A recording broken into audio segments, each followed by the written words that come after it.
ये जो eye flu होता है ये बरसात में ही क्यों होता है? अक्सर आपने देखा होगा कि आम सीज़न में कभी आई फ्लू नहीं होता, कोई रेडनेस नहीं आती, कोई लाली नहीं आती, लेकिन हमेशा बरसात में जैसे बरसात आती है तो हमारे आँख जो है उसमें आई फ्लू के जो चांसेस है बहुत ज़्यादा बढ़ जाते हैं। तो इसका क्या रीज़न है? Hello, I am doctor Harpreet, cataract and refractive surgeon, और आज मैं बताऊँगा आपको कि ये आई फ्लू का रीज़न क्या है बरसात में बढ़ने का। तो मॉइस्चर जब भी होता है एटमॉस्फेयर में तो हर एक लिविंग चीज़ मॉइस्चर या पानी उसके लिए ज़रूरी है।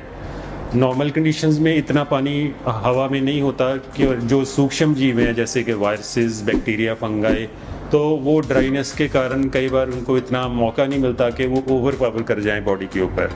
बट जब भी ये बरसात का मौसम होता है तो ह्यूमिडिटी आपने देखा होगा बहुत बढ़ जाती है, 90% से भी ऊपर चली जाती है, 100% भी हो जाती है। तो उसमें क्या होता है कि जो वायरसेस हैं, बैक्टीरिया या जितने भी सूक्ष्म ये ऑर्गेनिजम्स हैं, इनको प्रोलिफरेशन का टाइम बहुत ज़्यादा मिल जाता है। तो ये जैसे आप नॉर्मली भी आप आइस को टच करते हो, लेकिन इतना टाइम नहीं मिलता वायरसेस को कि वो ओवर पावर कर जाएं, क्योंकि उनका मॉइस्चर में प्रोलिफरेशन इतनी ज़्यादा नहीं होती। बट जैसे ही बरसात के मौसम में हम आइस को टच करते हैं तो वायरसेस, बैक्टीरिया जो भी है आँख के अंदर चले जाते हैं और इमीडिएटली वो प्रोलिफरेट कर जाते हैं, क्योंकि उनका लेवल जो है बहुत ज़्यादा होता है। जितने भी ये सर्फेसिस हैं इनके ऊपर कंटेमिनेशन हुई होती है।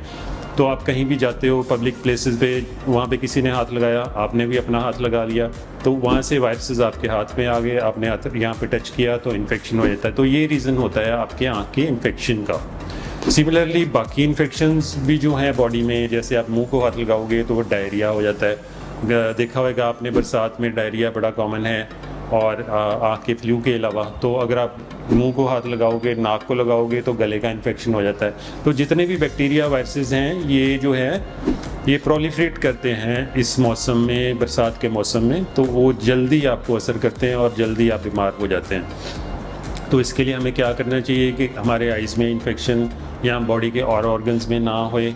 तो उसके लिए जैसे मैंने आपको बताया, एक तो आप फ्रीक्वेंटली अपना कहीं भी हाथ जैसे लगाते हो, तो अगर आँख को लगाना है, मुंह को वैसे तो अवॉइड ही करो कि यहाँ पे एरियाज़ को हाथ नहीं लगाना, इन वीक एरियाज़ को, आई, नोज़, माउथ। लेकिन बाई चांस अगर आपको लगाना ही पड़ जाता है, कोई बहुत ज़्यादा खारिश हो रही है, तो आप हैंड्स वॉश कर लीजिए 2-3 बार साबुन पानी से, रनिंग वाटर में 10-20 सेकेंड्स के लिए।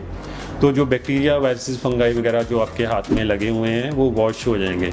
उसके बाद आप थोड़ा सा अगर खारिश करनी है या कुछ भी नोज़ या माउथ को हाथ लगाना है तो लगा सकते हैं। सो आपको हैंड्स वॉश फ्रीक्वेंटली करने चाहिए इस मौसम में। पर्टिकुलरली पब्लिक प्लेसेस पे जाते हैं, मोबाइल को हाथ लगाते हैं, तो मोबाइल में सबसे ज़्यादा बैक्टीरिया होते हैं जिसकी तरफ हमारा ध्यान नहीं जाता।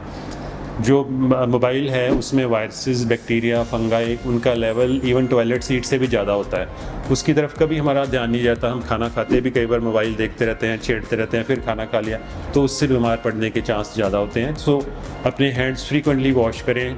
अगर आपको आई फ्लू हो गया है तो अपने आँख को बार बार टच नहीं करना। अगर टच कर भी लिया तो किसी के साथ हाथ, वैसे भी हाथ ना मिलाओ इतने दिन। कुछ अपने टॉवल्स, अपने पर्सनल यूज़ वाली चीज़ें सेपरेट रखिए बाकियों से, ताकि आपको ये आगे फर्दर आप इसको ना फैला सको आई फ्लू को।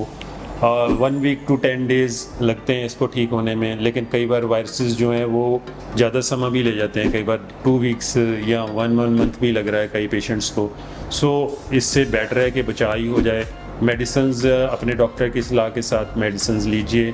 कई बार ये काली पुतली को भी ख़राब कर देता है, सो इसमें ज़्यादा ढील नहीं करनी चाहिए हमें दिखाने में कि हम वेट करते रहें कि हाँ जी अपने आप ठीक हो जाएगा, तो डॉक्टर के पास ना आ जाए। एक बार ज़रूर चेकअप कराओ ताकि आपकी जो काली पुतली है उसमें जख्म ना हो जाए। अगर काली पुतली इन्वॉल्व हो जाए तो फिर ज़्यादा लंबा काम हो जाता है, निगाह हमेशा के लिए भी कम हो सकती है, वाइट स्पॉट्स बन जाते हैं आइज़ के, जो काली पुतली है उसके ऊपर वाइट स्पॉट्स बन जाते हैं। सो फ्रेंड्स, ये है फ्लू के बारे में जानकारी, और कोई भी आपका क्वेश्चन हो इसके रिगार्डिंगली तो आप कमेंट सेक्शन में जाके जरूर कमेंट करें और हमारे चैनल को लाइक और सब्सक्राइब करें। So signing off, doctor Harpreet, and see you in the next video.